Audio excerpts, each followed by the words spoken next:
meditation, and also wondering as to how do we try to bring out the great hidden potential within us. We have a long way to go. Number one is to make ourselves good Vaidyas, gradually expand to become great Vaidyas, not just remain as a Vaidya, but become somebody in society, so that tomorrow you have a command over people and matters. And instead of going on complaining that the world is not improving, you will find as you keep on improving, the world around you at least starts becoming more purified. And then you can start attempting to purify long distance friends. Let this not be a pure selfish act of waking up early in the morning and trying to meditate and think of the Lord and spend some time reading at least one shloka of the Bhagavad Gita, listening to the Vishnu Sahasranam, Lalita Sahasranam, chanting the name of your family deity, meditating on them. But try to influence at least your close friends. Every one of us have at least a few friends. And once you start trying this on them, you will start realizing whether they are really good friends or bad friends. If they are not one who's prepared to accompany you, the reason to have them travel with you is you need to have satsang with sattvic group. One of the processes they say, drop the wrong people around you. They are a bad influence over us. And all of us have plenty of people around us who are there to guide us and misguide us, and we fall in their trap. So some of the lines which I jotted down for the day, which are all, as I mentioned to you, thoughts of great masters. I want those great masters also to bless you and guide you and bring them into your focus, so that somewhere during a meditation you get inspired. And whenever you get inspired, you could feel that some great master was focusing on you. Daily, at least 3 times, even for a few seconds, concentrate, meditate, try to do some japam, and re-energize yourself, so that, as we discussed yesterday, the full potential of 100 years of life would be full of contributions. Olden days, friends keep saying teaching and healing are not professions. Today they say, what's your profession? I am a physician.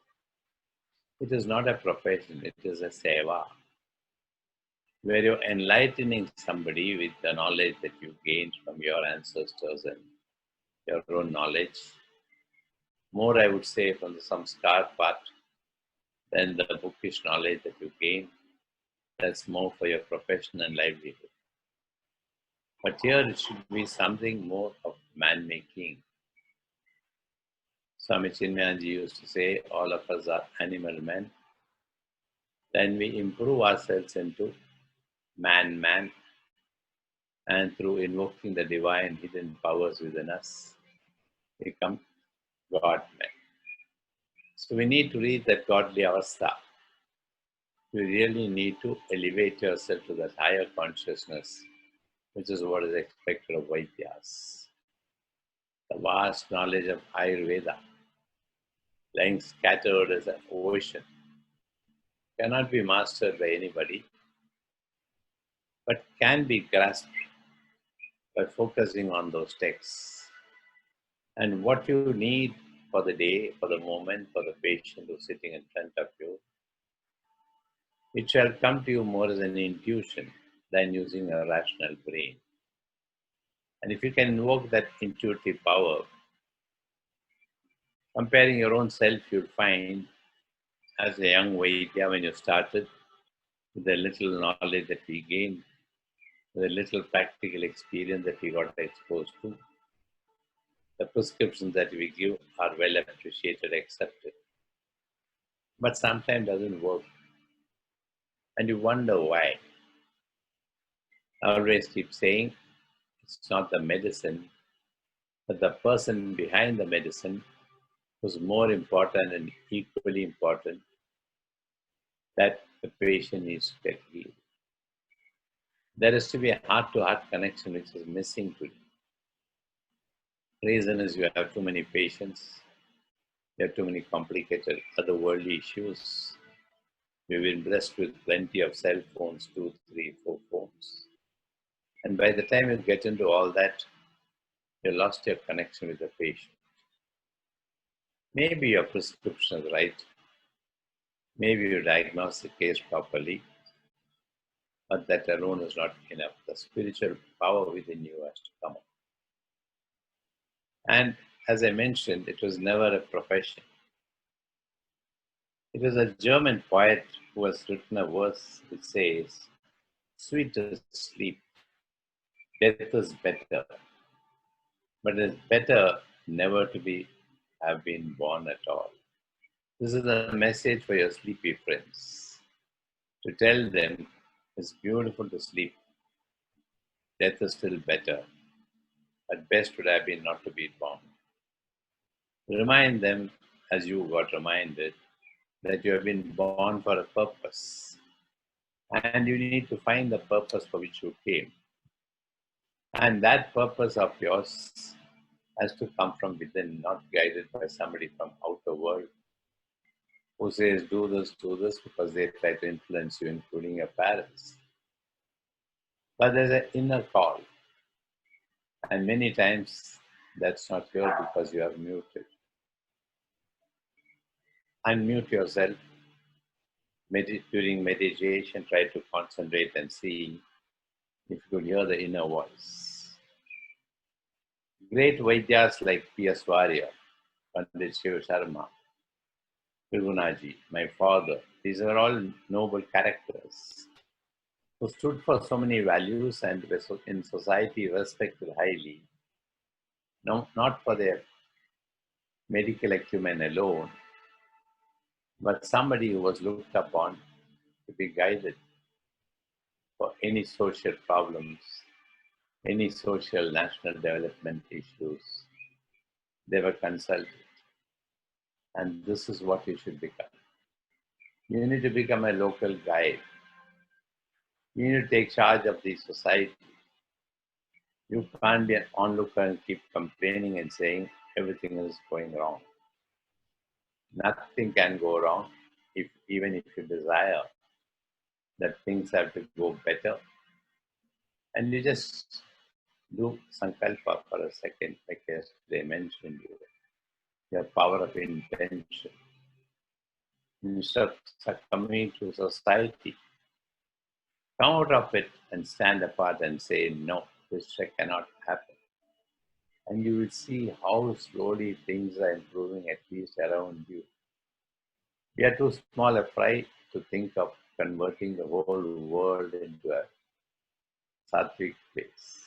But you can certainly start with your own small family, try to guide the youngsters, try to help the elders, and try to become the master of the house, whatever be the age. So what made them so? What made them great noble people? If you are well established in one, which means the Bhagavad Gita talks about action or meditation. Arjuna asking the Lord, is meditation more important or is action more important? The Lord says both are equally important. So if you are into even one of them, but I am somebody who expects all of us to be into the both. Meditation is to charge yourself and to get your daily guidance as to where do I need to travel towards the end of the evening, which is ultimately towards your destination of the goal which you fix up in your life. And during the day, act as many sattvic karmas that you can do. You reap the fruit of both. That either teaching of the Gita, so that here is a path which, if only you can understand, both in its theory and in its technique, can immediately set the nation on the road of adventure in man making and nation building. So once you can start that action, as advised and guided by the Bhagavad Gita, there are certain rules for the game of action. You start finding you yourself becoming a better human being. They say education is the art of man making. Swami Vivekananda has spoken about man making. All the great masters have said we need to improvise. We say human being, which means we are not being completed full. We are still in the being. But we just can't exist without our own effort. And the more you put the effort, you see things become more and more comfortable. And you should reach a stage of effortless effort. You just don't put extra effort. In the beginning, waking up was a great effort. And then you kept on postponing, not today, tomorrow, and then day after tomorrow. And then finally you started realizing, oh, somewhere I need to start.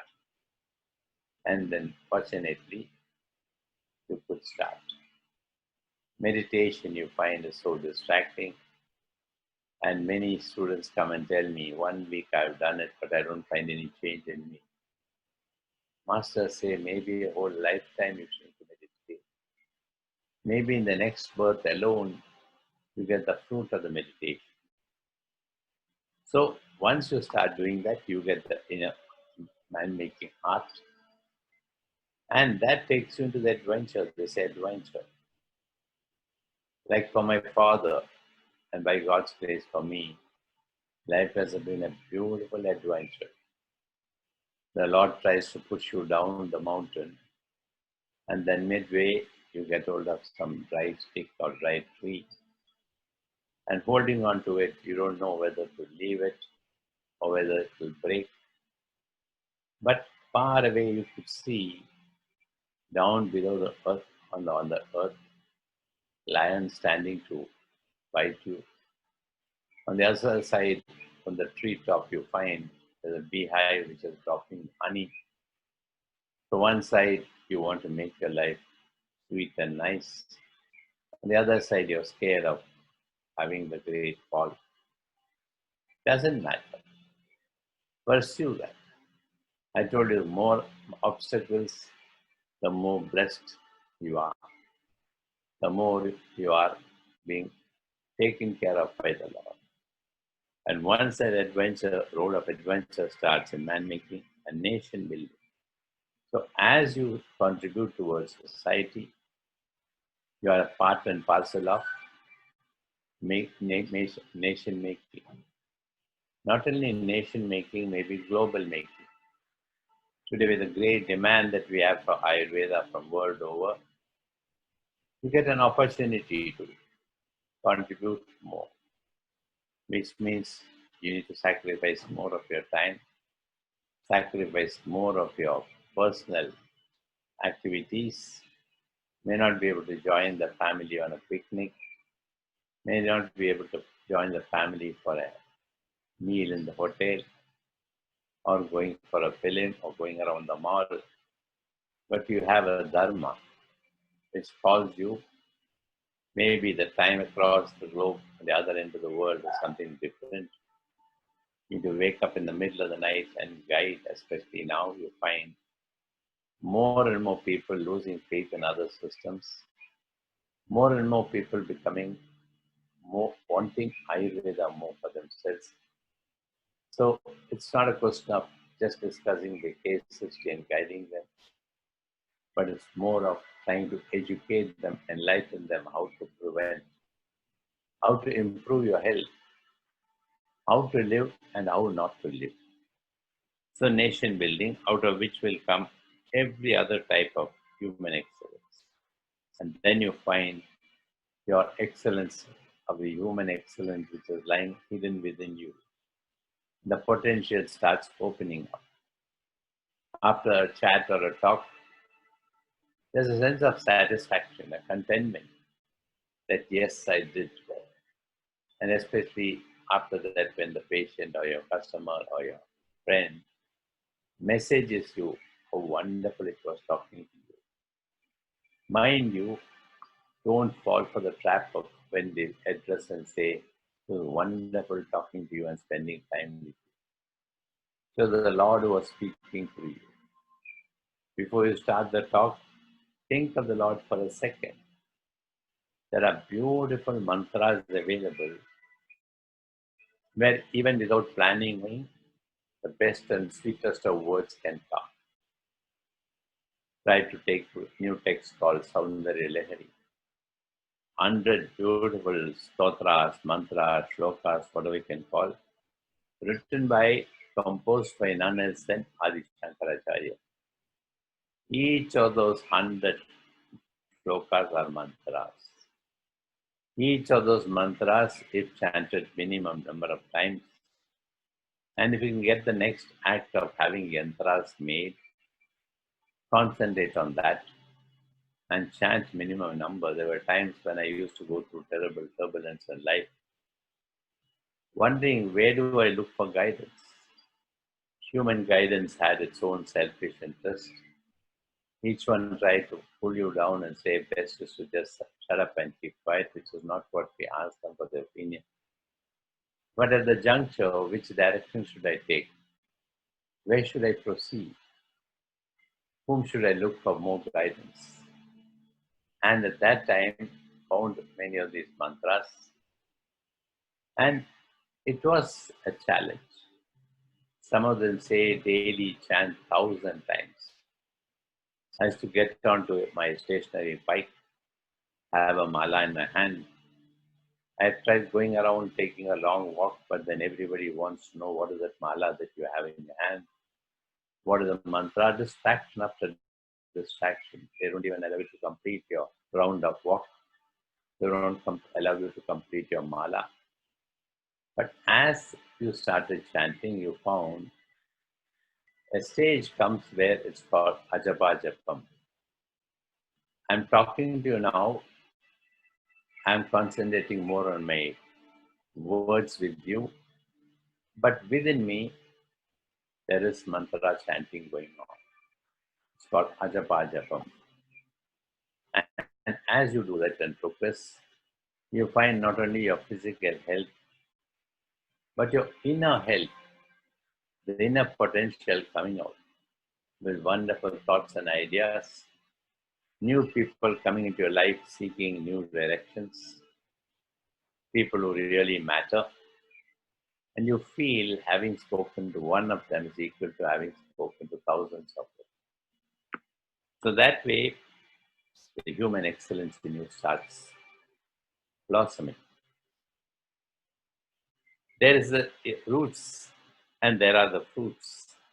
Let us not mainly search for the fruits, mainly pursue, primarily, let us search out of the root itself. For out of the roots will come all the fruits that there are. So let's not straight away, many people want to know what is it that I'm going to get after meditation. Don't look up into the fruit. There's a long process to go from the root through offering proper water, fertilizer, creating the necessary atmosphere, giving the necessary shade for the plant just to grow leaf after leaf. You need to water them day by day, and gradually it becomes a small tree. There's a beautiful flower coming on it. Don't be in a hurry to pluck the flower. Of course, there is so much of beauty in the flower, but more beauty is on the tree than after you pluck it. Number two, you are feeling alive, and gradually you find the beautiful fruit taking shape.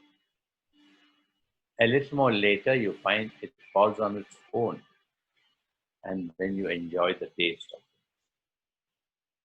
That root of all human greatness, as Vivekananda says, is a tremendous confidence in oneself. That starts giving you confidence. And that's why I keep saying small children the age of 4 or 5, even at home, try to take a tray, especially at the window sill near the kitchen. Make the child sow the seed and make the child pour a little bit water into it. And the child gets surprised and comes and says, I could see something growing into a green color plant in that. This way, train them. Along with that, say that you also need to become a small, beautiful plant. Teach them you may be busy cooking, you may be busy getting ready for your clinic, but at least a few words like this, thoughts for seeds for thoughts. Later on the evening, they say, Mama, what did you really mean by saying this? Gradually handhold them. Yesterday, somebody was asking, how do we bring up children? It's not just handing over a child to the ayah or sending to school early in the morning at 6:30, so you get rid of the child earlier, the better. And they say, we send the child early. We tell the bus to pick up first so that she or he goes out of house early and I can do my work in peace. No, the maximum time you need to spend with a child, making sure that you are a living person of those values. You should become a personification of character. Infinite powers are lying within us. For me, are the Atman, face of the divine self. We have already known about we being a part of the Paramatma, and therefore we are called as Jivatma. They are a part and parcel of the whole, and feeling great that I am the Lord and within me is the Lord. That divine self has to start working. Faith in the self is known as Shraddha. Therefore, do it with Shraddha. That faith to be acknowledged few seconds before you finish your path and leave for office. Just doing some prayers. We have Navavidha Bhakti in Hinduism. There are 9 ways by which you can demonstrate your bhakti, either by doing simple pujas, or offering an agarbatti, or lighting a lamp, and do that with Shraddha. 1 second you can do it, and you find that has tremendous effect. I remember a Air Force pilot telling me that whenever he's on a call and trying to rush to take a flight to some part of the world, his wife stops him and does an arati and says, have a nice day. You should try to tell her, don't be a block in the morning. Leave me, I'm in rush, I'm already late. She says, doesn't matter. One day he says he had to take a aircraft to the world's highest airport at 20,000 feet high, in the Leh airport. He flies there, but the landing gear, the wheels don't come out. And the only way is to crash the aircraft and take a parachute and jump out of it. He can save himself. But suddenly it struck him, and he put a challenge to himself and said, if my wife's arati being done to me is really true, let the wheels come out. And to his surprise, he finds the landing gear opens up. He says, thereafter, I make sure that I wait for the arati. Similarly, do this on yourself, on your wife or husband, for the child, for the home to remain in good stead by the time you come back from office. Think of having a wonderful day in office. If that Shraddha can be applied, it becomes a reality. And it's called Atma Shraddha, without which Vedanta hails no man. No nation can scale the heights of greatness. Unless we citizens of any nation or of even this globe, if we start doing this, there is no question of any nation reaching to great heights. This is what our own Prime Minister does early in the morning. What all personal kriyas he finishes, completes his meditation, and day by day he starts getting new directions, which is not understood by the world. When he started his global tour, everybody started accusing him he's more fond of traveling around the globe.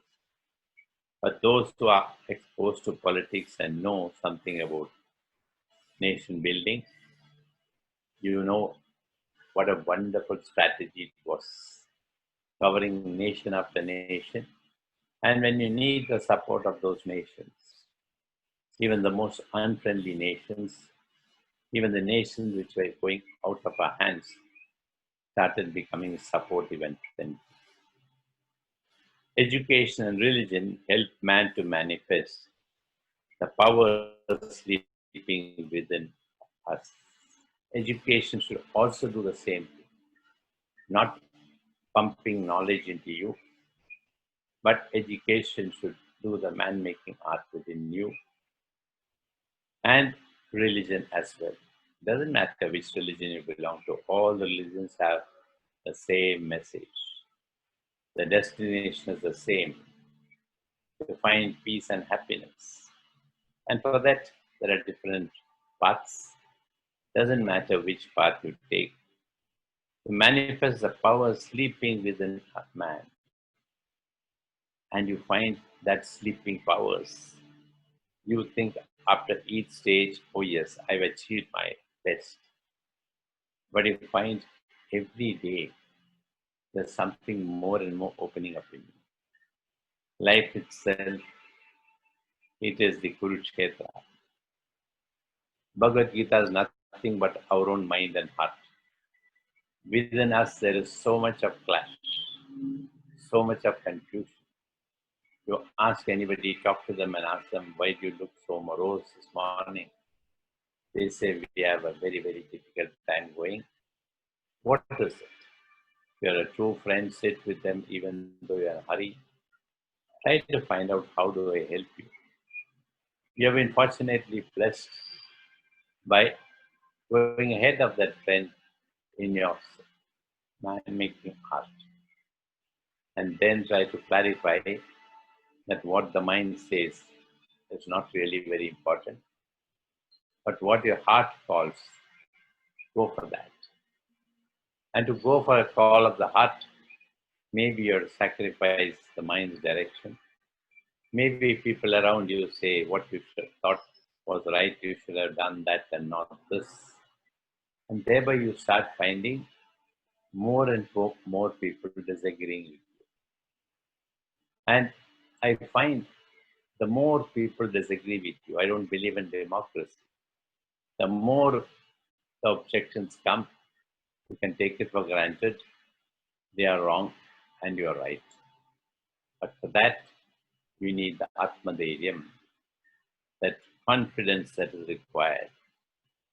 And with that confidence, you start fighting in the battle of your Kurukshetra, your mind and heart, and which we are to manifest these great virtues and grace. Accept life as a challenge. Even yesterday, somebody was saying, too many challenges in life. You saw the message. And that is the time you need to take to move to Godhead and not succumb to it and say, right now I cannot. There are many people who say, let me become old and then I will start thinking of the Lord and understanding more. But that is the time you lose your memory, your grasping power is very limited, your power of perception is almost lost, and you get more and more confused. But right now, fortunately, you are not burdened too much with your family and other problems. You're well taken care of, even if on either your mother or father or somebody. And this is the time, put the effort, accept life as a challenge, and committed with the battlefield where these were the great virtues and grace of character building. Your efficiency starts becoming more and more sharper, become more and more compassionate. The other one is ignorant. Yesterday, somebody was messaging saying that how do we pardon and accept somebody who's been bad to you? If you're going to be as bad or equally bad or still worse than them, what is the difference between you and you go back to the animal man? You already progress towards man-making process into man-man. So try to analyze, try to remain in their shoe and say, poor soul doesn't have any wisdom, and therefore, because of the worries, try to console them, try to give them some counseling philosophically, and make them understand. I always keep saying in India, or rather in the world, there is no scope for joblessness. And you know what is a job you can take up? Listening to people. And the other day, somebody said, great character that you have is you listen to everybody. Yes. Later on, sometimes you may regret where you say, I'm sorry, I can't meet you right now. And by the time, because of the confused and horrible situation they are passing through, which may mean or may be meaningless, they would have committed suicide. And the whole life to regret, I wish I had met them. So you don't even have to talk. So there are people who talk to you, youngsters, elders, seniors, there's no age difference. After you spend a few minutes, they say, after talking to you, I feel so good. They never even allowed you to open your mouth. You did not even get a chance to convey your thoughts. They just want to pour out. So even by being a good listener, and this listening attitude can come when you meditate and when you start getting wonderful counseling from within, gradually patience come. Otherwise, basically, we are restless creatures. We have no time for neither for us nor for anybody else. But if you ask, what is it that is making you restless?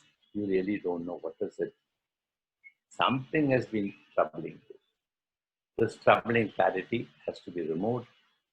Make that space available not only for you, you are blessed to have a direct connection, a hotline with the Lord, but make that time space available for someone. To get rid of people, you just have to show your face, an ugly face, twice to them, and they shall not come to you. Many people keep asking me, why does everybody come to you? Why do horrible people come with whom somebody like you should never be associated? I say there's nobody like that. Situations must have made them bad. You getting into their life after realizing what they do is not right, maybe unpatriotic, maybe uncharitable, maybe unkind to whole family. And one of the methods of treatment, I know my father, how when a highly placed police official at a senior age got a stroke and the sons brought him here. He spent some time with him and asked the sons, was there a partition or some discussion, heated discussion at home? They said yes. What did this any of the sons miss it? They said the youngest one was not given enough because the father was not very happy with his education. He said, go home and send the son and tell him whatever he needs, I will get it. The son came reluctantly. He was told, try to go and spend some time with your father. Try to talk to him and make him understand that you never meant anything. You are sorry about it. Make him feel that you are concerned about him. And along with, of course, the medicines and with the prayers of the father, he got back to his normal condition. He called the father alone one day without the other sons and told him, why are you denying your younger son what he deserves? After all, he is the only one who came and sat with you when you were sick. He never told him. It was under his guidance. Be kind-hearted. That doesn't mean you should give him anything more than the others. Then found the whole family became peaceful. Everybody comes together and thanks. So this takes time. This takes energy. This has to have a compassionate heart, which is a Vaidya's required. And the spirit of dedication flourishes. All these go to make a citizen into a noble individual in society. And this is what has made great Vaidyas noble souls. Look out for such people. Such should be the guru that you look out for. And gradually get trained either into Mantra Shastra or even into your own science of Ayurveda from their experience of not only medical knowledge, but how to behave in society, how to become more loving and caring and compassionate. And all those makes you much better, grateful. With these few thoughts for the day, hope and pray you contemplate sometime during the day. We can spend a few minutes asking questions. I shall share my little experience with all of you. Have a wonderful, great day. Namaste. God bless you. I was understanding that the life of a person should follow these purushartha, dharma, artha, kama, moksha, during each phase of life respectively. Not necessary during each phase. You can be as a youngster, anything that you do should be dharma. Moksha can come out of the proper living of dharma.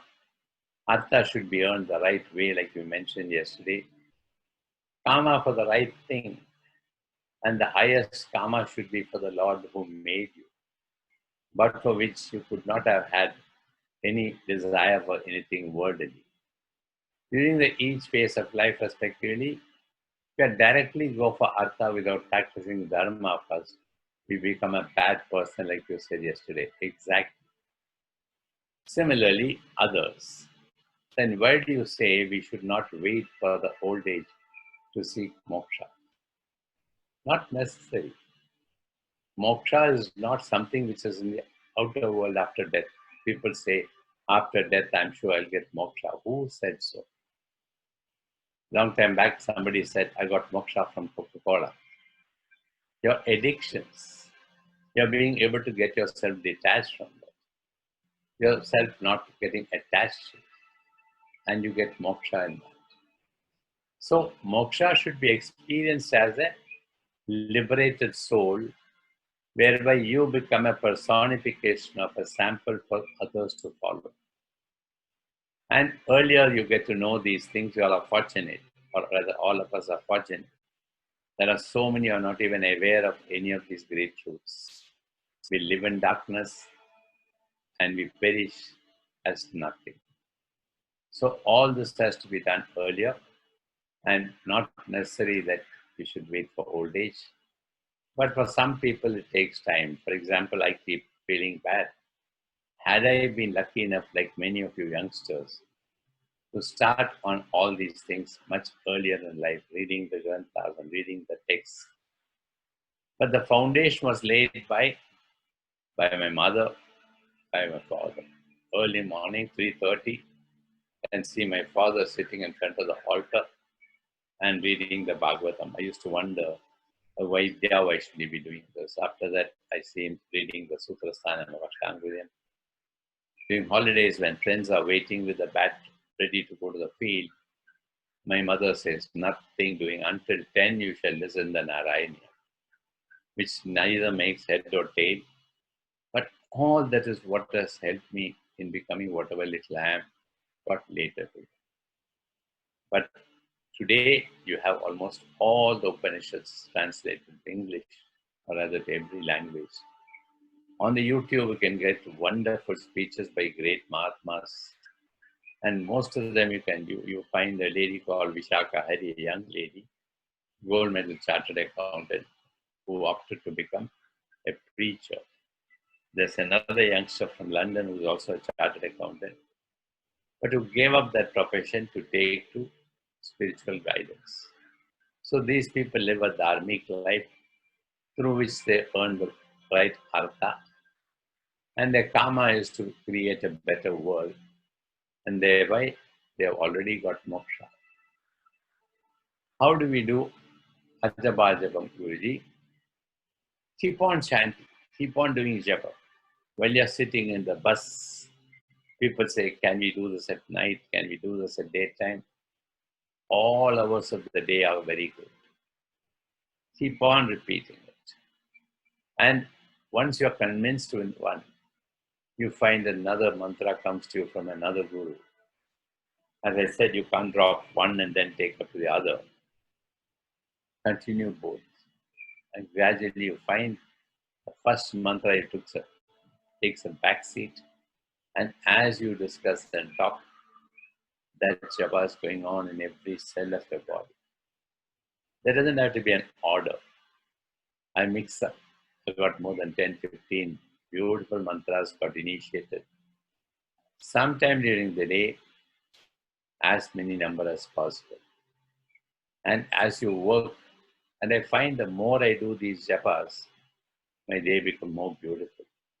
So I spend less time, wasting less time on other things.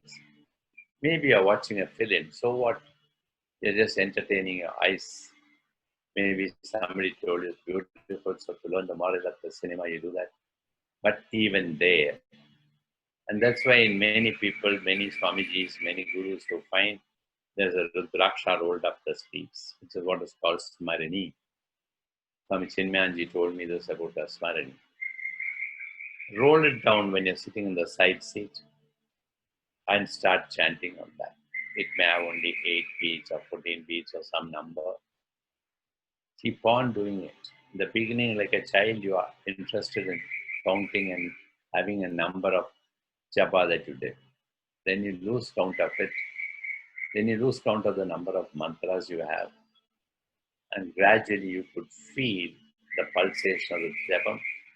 It's just not taking your permission. There is no effort. And that's why I said earlier, you reach a stage of effortless effort of doing your japa. Many of the times I've chosen my mind instead of heart, considering others, thinking what they will think. How to get courage to tell no to these circumstances. To begin with, that is unpleasant. I told you, you need to become indifferent for some time. And there may be talks against you, reduce your ego, doesn't matter. In the initial stages, unless you show them result of why you were different. At the younger days, my only concentration was Ayurveda. Didn't attend many of my family functions. Many were not very happy that I didn't participate in so many near and dear ones functions. But later on, they realized that all the sacrifice that you did was for a higher cause. Earlier, there used to be an uncle of mine, very closely related to my father, who used to sarcastically ask me when I'm roaming around in Delhi streets, why you come to Delhi? I say, carry a few bottles of medicine, come for sale.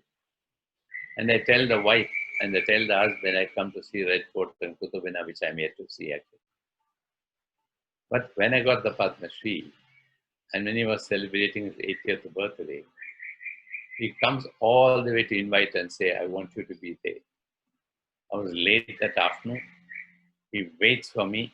As I get out from the car, he tells me, I now realize why you were visiting Delhi that often those days towards achieving a great cause. So the same people who are not very happy with you for your indifference of that beginning, but try to be kind to make them understand diplomatically. Don't be harsh to them. It's beyond their capacity to understand. Recently, a girl was mentioning how, as a young girl, her father was to be full of appreciation. Now, as she is doing her MPhil or PhD, parents are not understanding because insisting on getting married. So when she said that, I said in Malayalam, there's a saying, public as a donkey. She said, you mean to say my father is a donkey? I said, partly yes. After all, he's an ordinary good soul. He's only a father for you. but no reason why you cannot have more wisdom than him. Try to live the way you want, and that's why I said the other day, be a rebel. Rebel not only in the family and towards friends, sometimes even to go against your head. You need to be a rebel to go with the heart. That's how we can do it. As we have Karma Prakashini, can AVP organize an event to initiate Vaidyas into spiritual practice like Dhanvantari Puja or Homam so that they can perform it themselves? 100% will be more than happy to do that. During my Navaratri season, there were a few notorious boys, Vaidyas and me, who during a Tattva Prakashini tried to play fun. Caught them, asked them to get out of the campus, but they turned out to be some of the best boys. They said, during Navaratri, can we come and spend more time with you? And we don't need more than a few of us.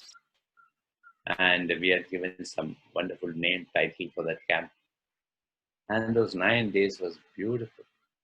And today, all of them are well-settled Vaidyas. One was a very poor boy whose father was a stone breaker.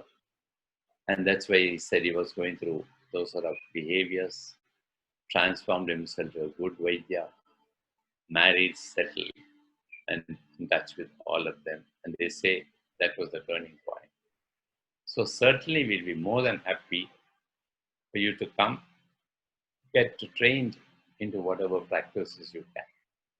But believe me, the moment you decide towards a journey like this, there'll be as many obstacles as possible. Jump over them, jump the hurdles, and then come to it.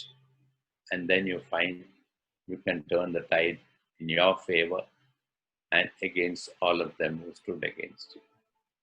Feels like mind is running behind many things at a time. How to concentrate on one, we can avoid the changing thoughts.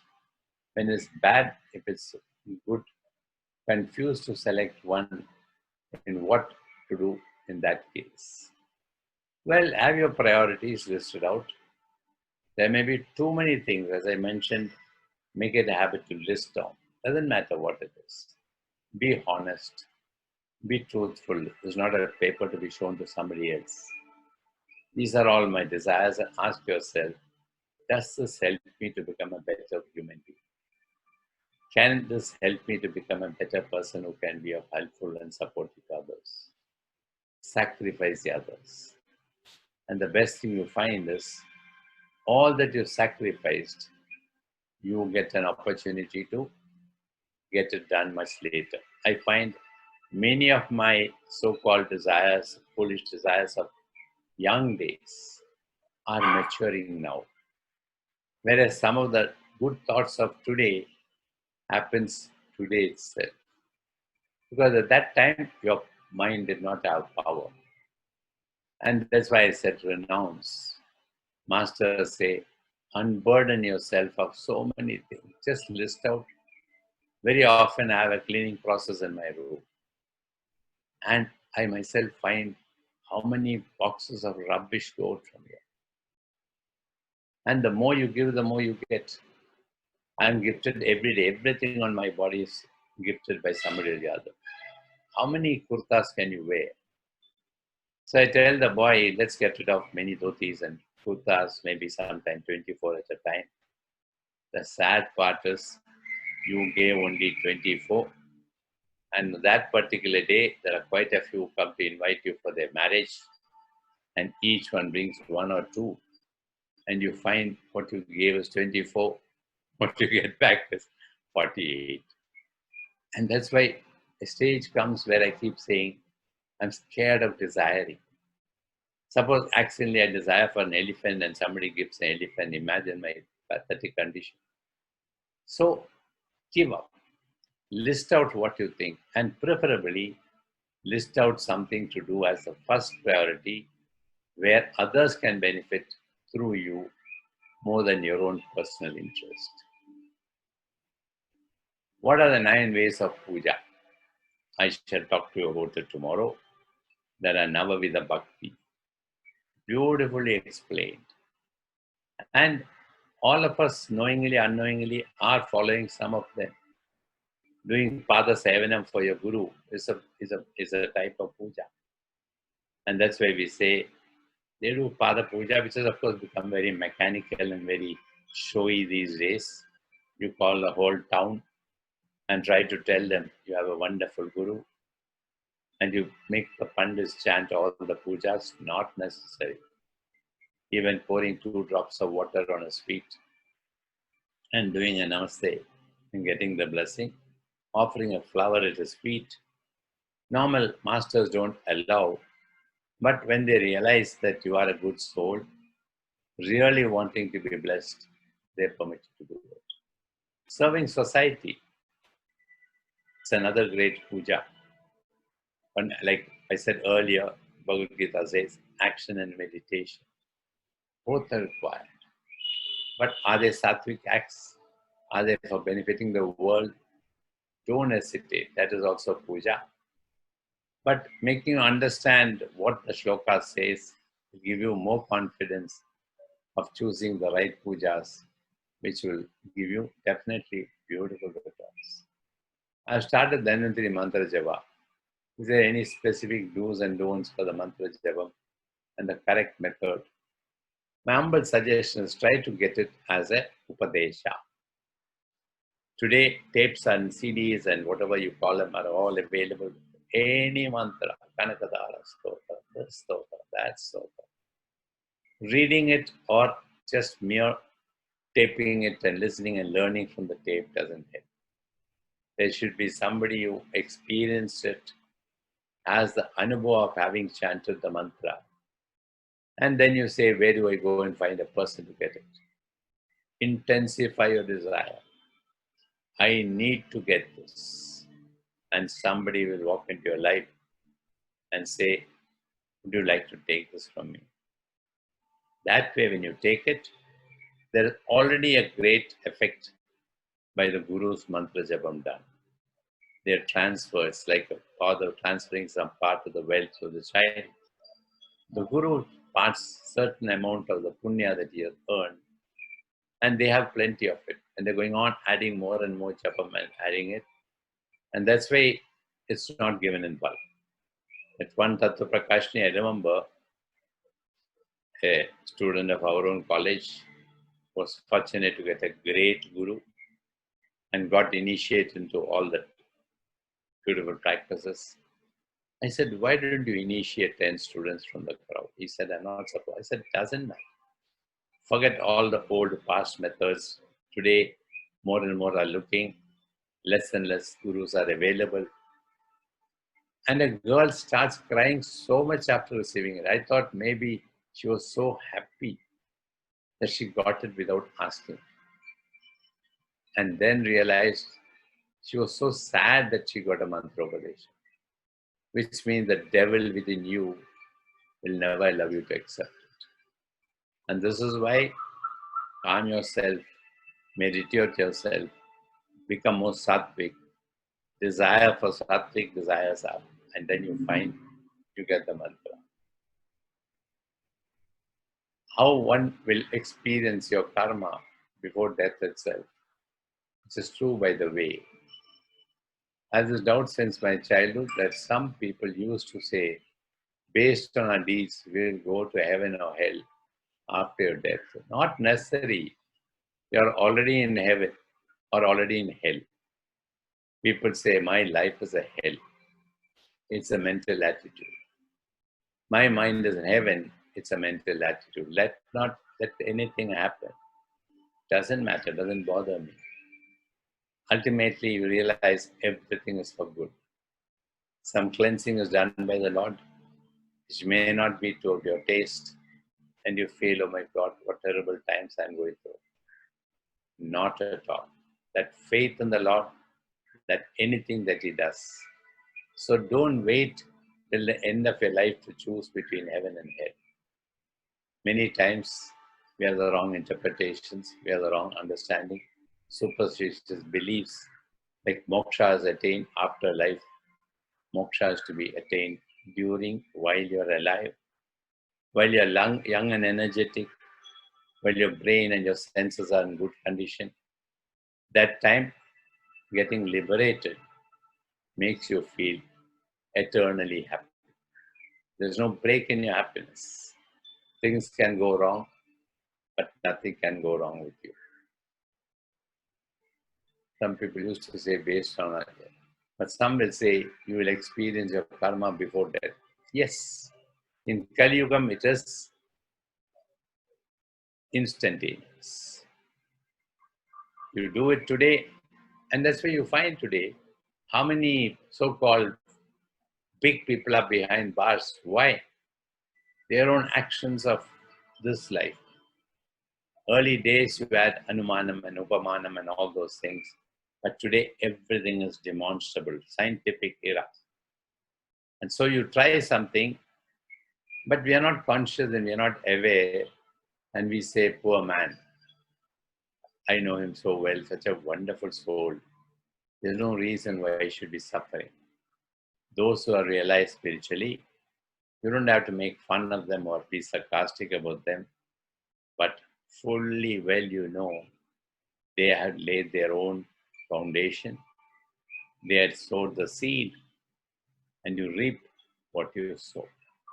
So it doesn't matter what they say, but as far as possible, do good karma so that you wipe out even your past karmas. I always keep saying, to know more about karma, read the book called Ashtavakra Gita. There are other Gitas also like Bhagavad Gita. You read Ashtavakra Gita and you realize Ashtavakra is a young boy, a great scholar who mastered all the knowledge while he was in the mother's stomach. And when the father commits a mistake, he corrects him, and that's how he gets cursed. And how karma. So make sure that no karma of yours adds on to more and more karmas. And karma gets added when it is initiated from your own brain. We find many people scheming.